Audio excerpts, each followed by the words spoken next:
वो डायरेक्ट आज जो जरूरत है किसानों के जेब में, मजदूरों के जेब में, जो हमारे माइग्रेंट वर्कर चल रहे हैं उनके जेब में एकदम पैसे डालने की जरूरत है। और मैं आज भी विनती करता हूं, सरकार से विनती करता हूं कि आप कर्ज जरूर दीजिए, मगर भारत माता को अपने बच्चों के लिए साहूकार का काम नहीं करना चाहिए। भारत माता को अपने बच्चों को एकदम पैसा देना चाहिए, क्योंकि आज उनको पैसे की जरूरत है।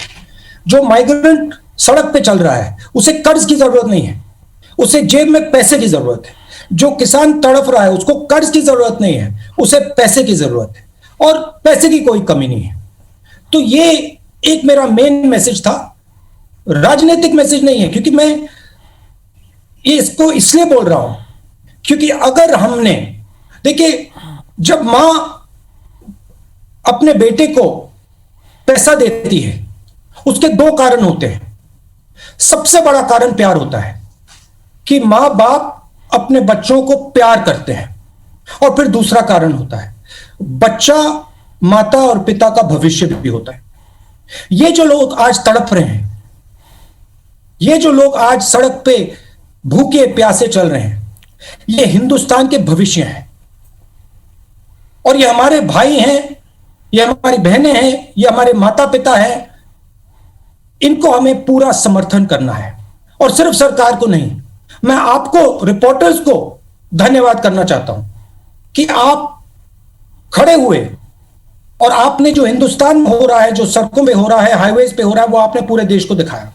तो आपने भी ये अच्छा काम किया। हमारी भी जिम्मेदारी बनती है, ऑपोजिशन की भी जिम्मेदारी बनती है, सरकार की भी जिम्मेदारी बनती है, हम सबको एक साथ काम करना है। मगर मैं विनती करता हूं कि आज जो हमारी जनता है, जो गरीब जनता है, उनको पैसे की जरूरत है, और नरेंद्र मोदी जी को मैं प्यार से बोल रहा हूं कि इस पैकेज को रिकंसिडर करना चाहिए, और इसमें डायरेक्ट ट्रांसफर की जो हमने बात की थी, सीधा का सीधा बैंक अकाउंट में पैसा डालने की जो बात की थी, 200 दिन की नरेगा की जो बात की थी, किसानों को डायरेक्ट पैसा देने की जो बात की थी, उसके बारे में नरेंद्र मोदी जी सोचें, क्योंकि ये जो लोग हैं ये हमारा भविष्य है। इन्हीं लोगों ने हिंदुस्तान को खड़ा किया है। और मैंने सुना है कि पैसे ना देने का कारण रेटिंग्स की बात है। कहा जा रहा है कि अगर हमने आज थोड़ा डेफिसिट बढ़ा दिया तो जो बाहर की एजेंसीज हैं वो हिंदुस्तान की रेटिंग डाउन कर देंगे और हमारा नुकसान होगा। और मैं प्रधानमंत्री जी से प्यार से कहना चाहता हूं कि हमारी जो रेटिंग है वो हिंदुस्तान बनाती है। हमारी जो रेटिंग है उसको हमारे किसान बनाते हैं, मजदूर बनाते हैं, छोटे बिजनेस वाले बनाते हैं, बिग बिजनेस वाले बनाते हैं। आज उनको हमारी जरूरत है, उनको पैसे की जरूरत है।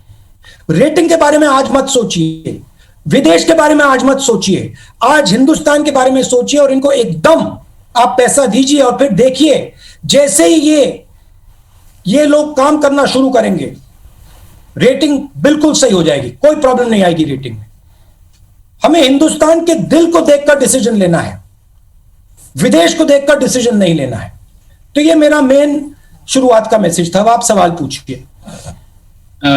Thank you sir. मैं सबसे पहले उत्तर प्रदेश से दो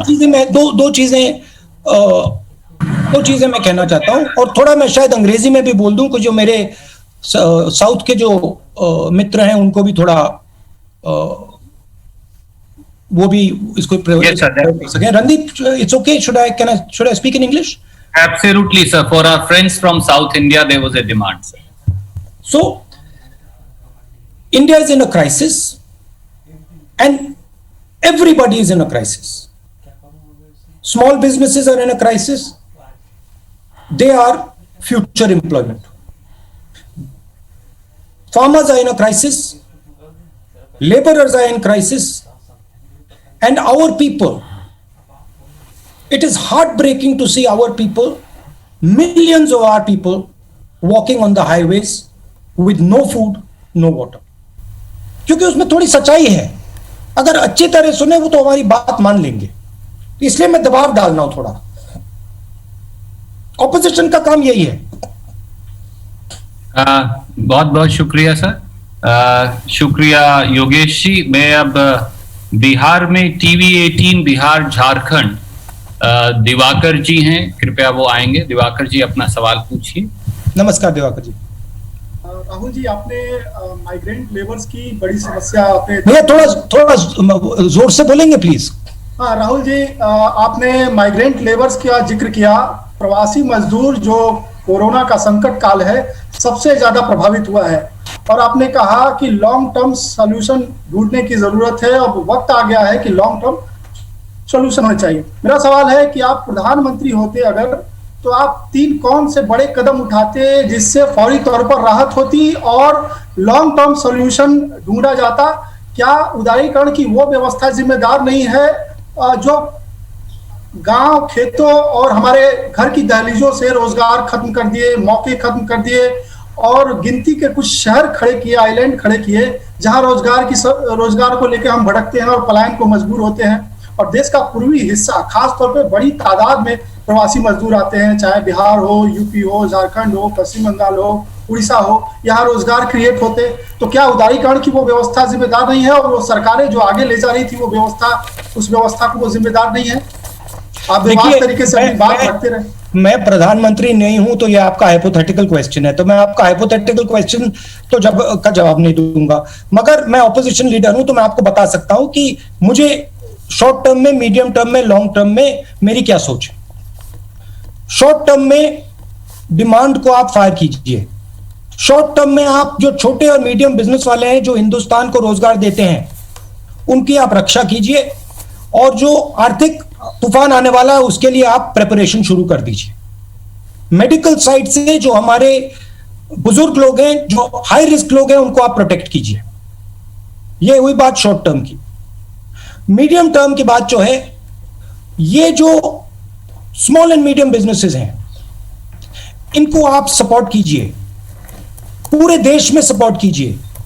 और in small and medium businesses जो 40% रोजगार हिंदुस्तान को दिलवाते हैं, इनको आप फाइनेंशियल सपोर्ट देके इनको आप बड़ा कीजिए, और बिहार जैसे प्रदेशों में ही रोजगार तैयार कीजिए। तो ये ब्रॉडली मैंने आपको बताया। कभी आप मुझसे गहराई में बात करना चाहते हैं तो मैं आपसे गहराई में बात कर सकता हूं इनके बारे में, बट ब्रॉडली जब कोई घर छोड़ के जाता है तो रोजगार के लिए जाता है, भविष्य के लिए जाता है, अपना भविष्य बनाने के लिए जाता है।